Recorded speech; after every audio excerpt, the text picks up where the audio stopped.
A freight train carrying 18,000 tons of cargo is held together by a locking mechanism that snaps shut on its own, with no power, no electronics, and no worker touching it. The mechanism itself weighs about 80 pounds. Why would a structure that long, that heavy moving through mountain grades and desert heat, rely on something that locks by accident? And if the design is that simple, why did the railroad industry spend 20 years resisting it after someone handed them the answer? The piece you're looking at is called a knuckle coupler. It sits at both ends of every freight car in North America, and it works roughly the way two human hands grip each other. The fingers are open. Two cars roll together. The knuckles make contact, swing inward, and a steel pin drops into place behind them. That's it. No bolts, no threading, no manual connection. The cars are now locked. Janney patented this design in 1873. He was a Confederate Army veteran working as a dry goods clerk in Alexandria, Virginia. He is said to have whittled early prototypes from wood during his lunch breaks, modeling the shape off interlaced fingers. His 1873 patent, U.S. Patent 138,405, described a coupler where the force of two cars coming together was the only energy needed to complete the connection. Before Janney, the industry used a link and pin coupler. A worker stood between the cars, held a steel link, and dropped a pin through it as the cars came together. Getting the timing wrong meant losing fingers. Getting it very wrong meant losing your arm. Coupling accidents accounted for roughly 40% of all yard injuries in the late 19th century. Andrew Jackson Beard, an inventor who himself lost a leg in a coupling accident, later patented an improved version of Janney's design and sold the rights for $50,000, the equivalent of about $1.5 million today. Janney's design eliminated the need to stand between the cars entirely. The knuckle connected itself. The cut lever, a rod running from the coupler head to the side of the car, let a brakeman release the lock without stepping between anything. The industry had a solution in 1873. Congress had to legally force railroads to adopt it. The Federal Safety Appliance Act passed in 1893 and gave railroads until 1900 to comply. 27 years from invention to mandate.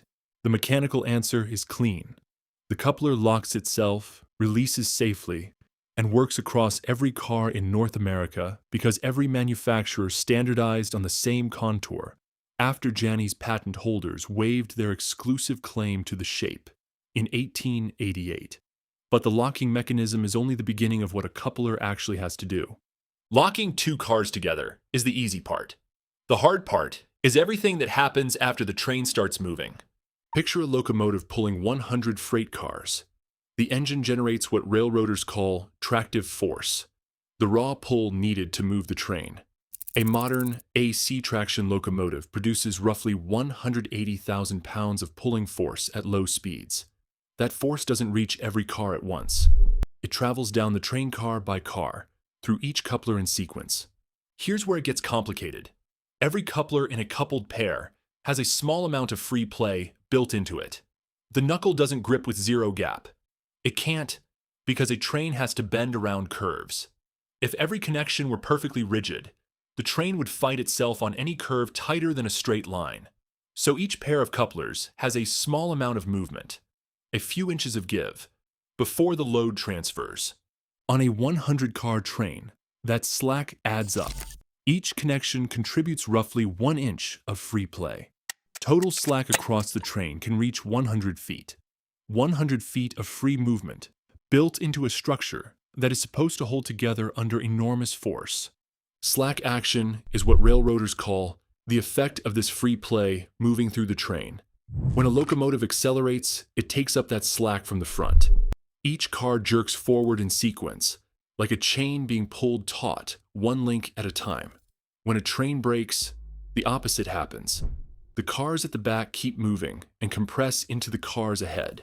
The compressive force traveling through the couplers in that direction is called buff force. The tensile force pulling them apart during acceleration is called draft force. On level track, managed properly, this is just physics doing its job.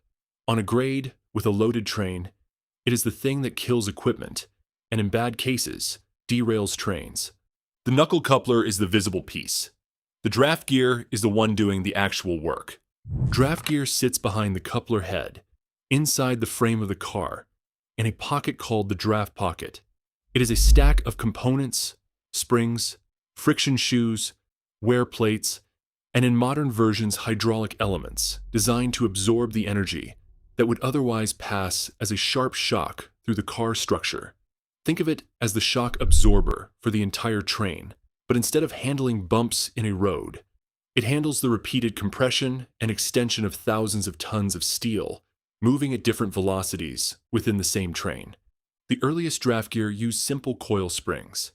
They compressed under impact and rebounded. The problem was they stored energy and released it, meaning a sharp coupling impact didn't disappear. It bounced back. Friction draft gear improved on this by adding friction shoes that slide against wear plates during compression, converting some of the energy to heat instead of returning it. Modern hydraulic draft gear goes further, using fluid displacement to absorb high-energy impacts without rebounding at all. The coupler is also designed to fail in a controlled way. This is intentional. The coupler shank, the long steel neck connecting the head to the draft gear, is rated to break under loads that would otherwise damage the more expensive car body. Think of it as a fuse in an electrical circuit. When the load exceeds the safe limit, the coupler gives way first, which stops the energy from tearing apart the car itself. Replacing a coupler is expensive. Replacing a car body is catastrophically more so. There's one more layer to this. The knuckle alone doesn't prevent cars from separating vertically in a derailment. The Type E coupler, which became the North American freight standard in 1932, does not lock vertically. It holds horizontally, but if a derailed car lifts, the couplers can separate. That led to the Type F coupler, which incorporates interlocking shelves above and below the knuckle head to prevent vertical pullout. Tank cars and hazmat cars predominantly use shelf couplers for exactly this reason. The concern is not just that cars separate, it's what happens to the cargo when they do. Slack action is manageable until it isn't. The difference between managed and unmanaged often comes down to train makeup and driver decisions in the same moment. In March 2023, a Norfolk Southern freight train derailed in Georgia. The Federal Railroad Administration investigation found the cause was excessive buff forces produced by the train's composition. Buff force is compressive. It's what happens when the cars at the back are still moving while the cars at the front are slowing. If the buff force is uneven across the train, certain sections compress harder than others. When the force exceeds the coupler's designed limits, the coupler can kick sideways instead of absorbing the load straight on. A coupler that swings sideways is applying lateral force to the car. That's a derailment waiting for the right conditions. The simulation the investigation team ran, using actual track data, equipment data, and the engineer's throttle and brake inputs, concluded the derailment was effectively predetermined by how the train was built and loaded. No handling decision the engineer could have made would have prevented it. This is the thing about slack action that makes it genuinely dangerous. The coupler is functioning perfectly. The draft gear is functioning perfectly. The knuckle is locked exactly as designed. And the train still derails because the physics of 18,000 tons moving through a grade change, with buff forces spiking at a specific car in a specific configuration, exceeded what the geometry could handle. 100 car trains can carry up to 100 feet of slack. Engineers manage this through careful throttle work, stretching the train gently before braking, keeping the couplers in draft rather than buff on descending grades. It is a skill built over years. The coupler is the hardware. How the train is handled is the software. Both have to work together, or the hardware doesn't matter. The Janney coupler has been in continuous use for over 125 years. The basic contour, the shape of the knuckle, the geometry of the head, has not fundamentally changed since the Master Car Builders Association standardized it in the 1890s. Cars have gotten heavier. Trains have gotten longer. The coupler has gotten stronger. but the design logic is the same one a dry goods clerk worked out by hand in Alexandria, Virginia in the years after the Civil War. Europe never made this switch. Most European freight operations still use a buffer and chain system that predates Janney's patent. Two large cylindrical buffers absorb impact, and a hook and chain handle the tensile load. It is a system that requires manual connection, allows more slack per car, and limits how long trains can practically run. There are ongoing efforts to replace it with an automatic coupler. The Digital Automatic Coupler program, run by a consortium of European rail operators, but the challenge is staggering. Every car on the European network would need to be retrofitted simultaneously, or you lose interoperability across the whole system. This is the same coordination problem Janney's design solved in North America in 1888, when the patent holders released their claim and let everyone build to the same shape. North America has its own version of this problem. The Janney coupler is excellent at connecting cars. It carries no electrical signal, no air hose connection, no data line. Every one of those connections, the brake hose, the signal cable, has to be made separately by a worker walking the train. Newer automatic coupler designs integrate all of these functions into a single connection. One coupling action would lock the cars, connect the brakes, and link the electronics. The technology exists. The obstacle is the same one it's always been.